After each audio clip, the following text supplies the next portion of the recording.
Okay, first I'm logged in as the admin user in here in yellow.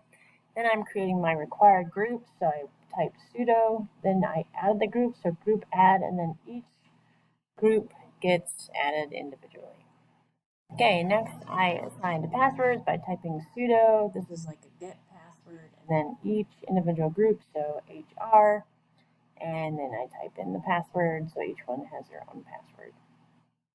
Okay, after that, I put in the users. I tried to add them all at once, but this is interesting because then after that, it made me type in each individual password when I went to make passwords for them. So that was interesting. Just each one over and over and over again. So you kind of have to keep track if you do that, so it doesn't work quite as well as you want it to.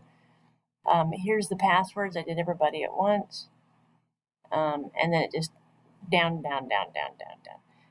This would only work if you could keep track, or if maybe if you're using all the same password for everybody. There's probably a better way to do all the same password though. Okay, then after that, I had to put each person into a group. So we did sudo, the user modification, AG. I did make the mistake of typing in a lowercase g once. That did not work. Then you put in where they're going. So if he's going to engineering, and his name is Bruce. You can do more than one person at a time. It's just harder to do. But we have sudo, user mode, and going Phil went to IT. Betty went to management. I had to redo that one because I spelled it wrong. But everybody got into the groups they need to be in. Okay, so we have what's the difference between a regular user and a system user. So regular user is a human user who basically logs in the system and they would perform maybe daily tasks. A system user is created by the operating system itself or services and is kind of run in the background process. A system user usually does not have a login shell or home directories or anything like that. How can groups ease the burden of the administrator?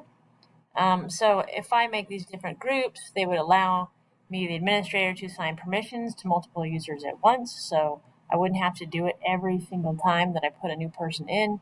And instead configuring permissions for each, it's just going to save me a lot of time. And I can access them by adding or removing users from groups, which would also save time and reduce a lot of errors. What command can be used to remove a user from a group?